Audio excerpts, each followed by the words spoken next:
பாகிஸ்தான் ராணுவத்துக்கு சிம்ம சொப்பனமா இருந்த ஒரு கோவில். பாகிஸ்தான் வீரர்களால தகர்க்க முடியாத ஒரு கோவில். இந்திய ராணுவத்துக்கு துணையா வந்த தெய்வ சக்தி.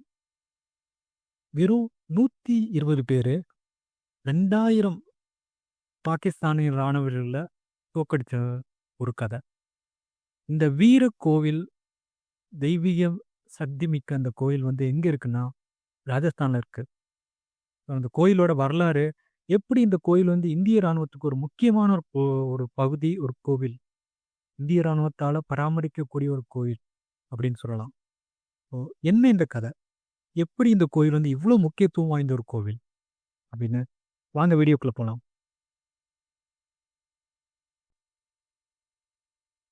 அனைவருக்கும் வணக்கம். வணக்கம் நண்பர்களே. என் பெயர் டாக்டர் ஜே. அழகும் கோட்டைகளும் நிறைந்த மாநிலம். பாலைவன ரகசியங்களை தன்னுள் அடக்கிய மாநிலம். இன்று நாம் செல்லப்போகும் வரலாறு புதைந்த ஒரு மாநிலம் ராஜஸ்தான். அழகோவியங்களை தன்னுள் அடக்கிய மாநிலம் ராஜஸ்தான். ராஜஸ்தான்ல ஜெய்சால்மர்ல இருந்து 120 கிலோமீட்டர் தொலைவில் இந்தியா பாகிஸ்தான் எல்லையோரத்துல தார் பாலைவனத்தின் நடுவுல மணல் மேடுகள் அமைஞ்சிருக்கு. அதுக்கு நடுவுல இந்த கோயில் இருக்கு. இந்த கோயிலை யார் கட்டினா அப்படின்னா, கிபி 828ல பாட்டி ராஜபுத்திர வம்சம் சேர்ந்த ராணு தனு ராணு அப்படின்னு சொல்லக்கூடிய மன்னரால கட்டப்பட்டது.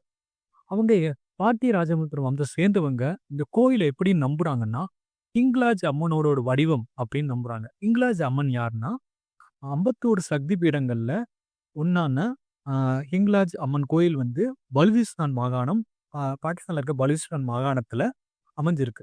ஹிங்லாஜ் மலைத்தொடர்ல அமைஞ்சிருக்கு.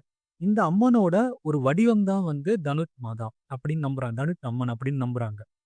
இந்த தேவியோட துணையோட தான் பாட்டி ராஜபுத்திர வம்சம் சேர்ந்த யாராவது போருக்கு போனாலோ, இல்ல அவங்க வீட்டில் ஒரு சுபகாரியம் ஆரம்பிக்கிறதா இருந்தாலும், இங்க அம்மா கிட்ட உத்தரவு கேட்டுத்தான் அவங்களோட சுபகாரியங்களை ஆரம்பிப்பாங்க.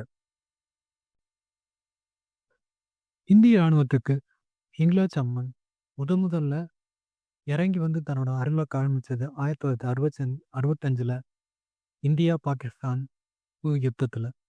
இந்தியாவும் பாகிஸ்தானும் போர்ல மும்முரமா போராடிட்டு இருந்த நேரம் அது. அந்த நேரத்துல பாகிஸ்தான் படைகள் இந்த கோயிலை அழிக்க முடிவு பண்ணாங்க. எதுக்காக இந்த கோயிலை அழிக்க முடிவு பண்ணாங்கன்னா, இந்த பாகிஸ்தான் ராணுவ